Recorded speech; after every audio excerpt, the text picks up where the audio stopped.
Today on Nicko's Kitchen, I'm telling you, you haven't had fried chicken like this before.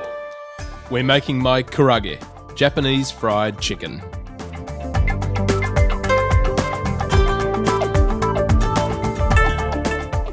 So firstly, we're going to marinate our chicken. Now I'm using some beautiful chicken thighs. You can use any part of the chicken. Try and get a little bit of fat on there as well because that's going to crisp up nice later. But if you want to use the wings, the breast, or the thighs like I am, it's completely up to you. I'm just going to add that into a larger bowl. Next in, I'm going to be adding in some soy sauce.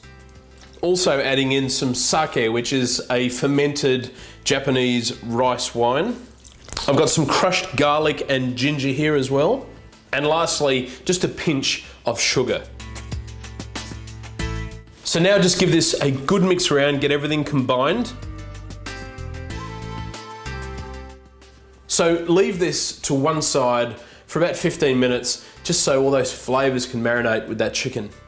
Now to prepare your vegetable oil. Place the oil in a large wok or pot and bring it to 190 degrees Celsius or 370 Fahrenheit. Once the chicken is ready, coat it in potato flour or use cornstarch as a substitute. Then leave out for 5 minutes to dry on a rack.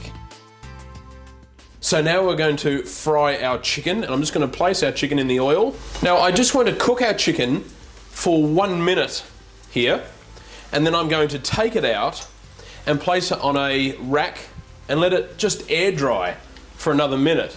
And then I'm going to pop it back in here in the oil for another minute, and then do the same thing. Let it air dry for another minute and take it out, and then repeat that process again. But on the last stage, we want to cook it for 2 minutes.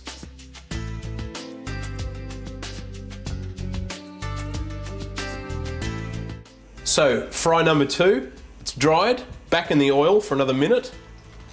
And once again, we're going to move our chicken out of the oil back onto that resting rack to just dry out for another minute. Now the reason why we're doing this is the fried chicken takes on a much more crispier coating when you fry it like this. When you fry it, dry it, fry it, dry it, it gets a really, really crispy coating on the outside.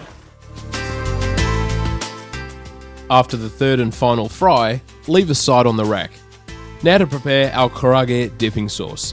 In a saucepan, add spring onion, sesame oil, sugar, soy sauce, and sake, and bring to the boil and serve. And now all we have to do is get stuck into this bad boy.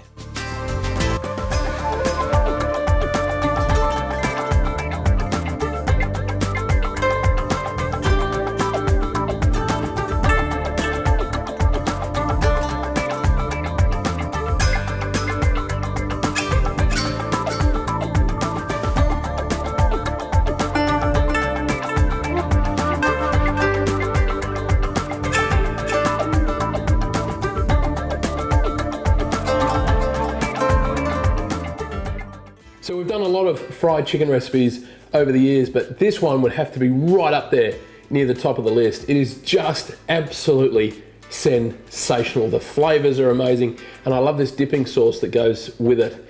That saltiness, the sweetness in there, and it just goes so well with that crunchiness on the outside and that beautiful moist chicken that's in there. And I love the chicken thigh because the chicken thigh's got a little bit of dark meat, a little bit of white meat, and of course the flavor of the dark meat is where it's at with this chicken. So if you want to use the chicken breast, fine, but you're really going to get a much better flavor with the thigh, or a wing you could do it with as well. But in any case, you have to try this out because it is just that damn good. You're no good for me.